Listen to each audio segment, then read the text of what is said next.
Selamat siang, saya Nur Oktavianti Dewi, mahasiswa Magister Teknologi Pendidikan Universitas Tanjung Pura. Di sini saya akan melakukan uji validitas dan reliabilitas ya.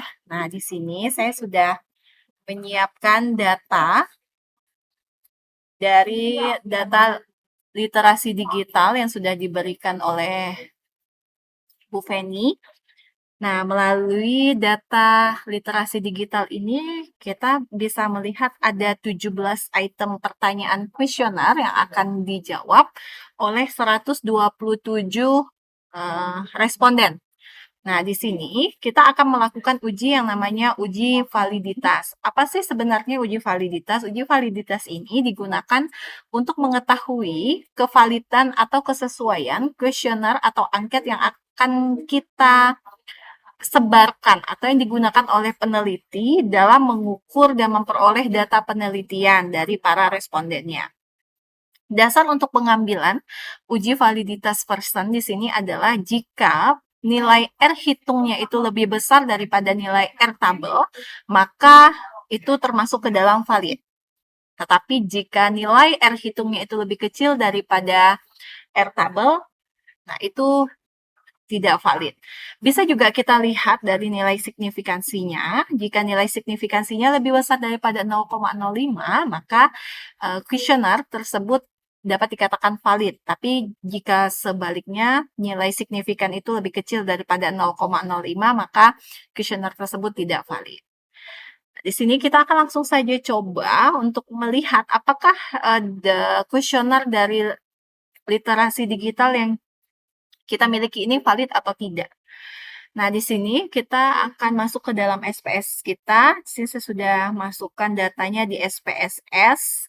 Yang pertama kita lakukan adalah klik analyze, kemudian kita klik correlate, kemudian bivariate, kemudian kita pilih, tadi saya sudah mencoba ya, ke 17 item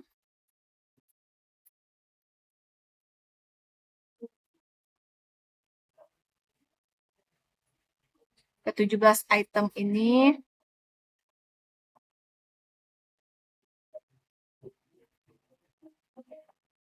Ctrl A ya.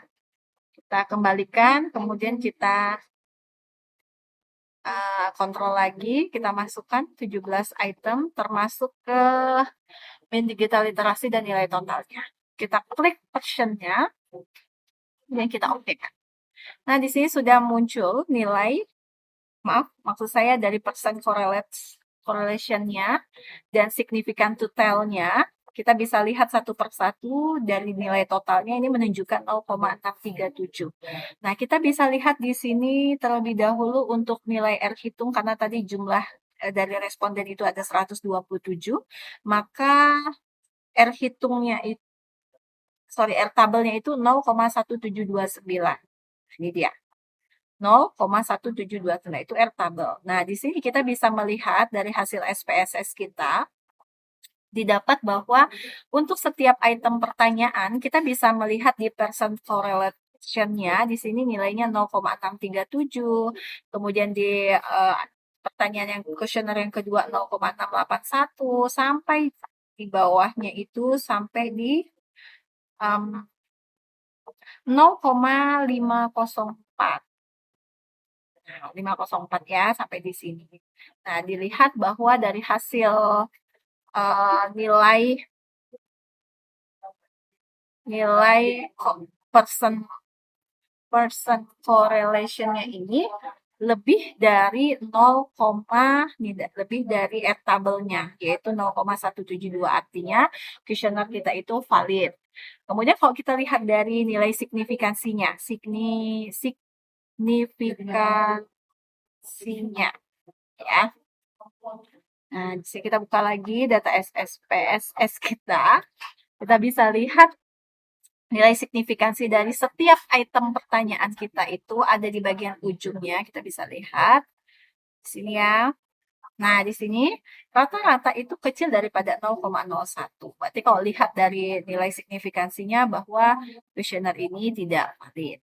Kita akan lanjut lagi ke uji yang berikutnya yaitu uji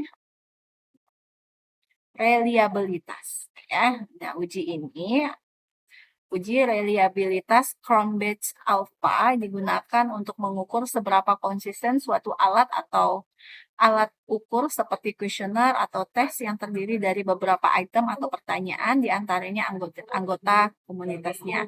Di sini untuk melihat apakah data kuesioner itu reliable atau tidak, itu nanti ada lihat di interpretasi nilai Cronbach's alpha-nya. Ya, kalau 0,7 sampai 0,8 menunjukkan reliabilitas baik.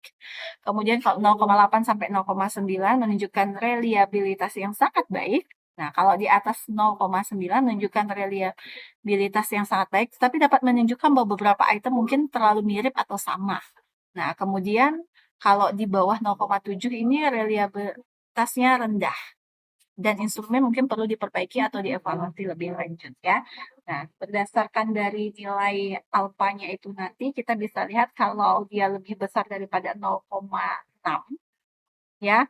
Nah, maka bisa dikatakan reliable ya. Nah, kita masukkan data SPSS kita, klik analyze, kemudian kita klik scale, kemudian kita pilih reliabilitas analis.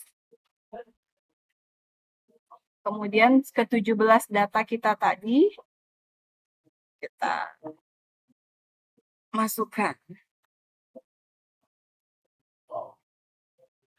Terus ya, tanpa memasukkan min dan nilai totalnya. Ya. Nah, di sini nilainya alfa, kemudian statistik, kita bisa klik modelnya alfa, udah ya. Kemudian di sini kita oke kan. Oke, kita bisa lihat di sini. Nah, di sini adalah cache processing summary-nya. Kita bisa melihat bahwa jumlah dari responden itu ada 127 orang. Nah, di sini ada nilai reliabilitas statistiknya. Masuk ya. Ya, lihat. Nah, di sini kita bisa melihat nilai alfanya adalah 0,902. Artinya di sini lebih besar daripada 0,6. Nah, artinya kuesioner yang kita miliki ini adalah reliable, biasa sangat baik ya, sangat baik seperti itu. Baik, terima kasih untuk perhatiannya. Demikian pembahasan atau rekaman video tentang uji validitas dan uji reliabilitas.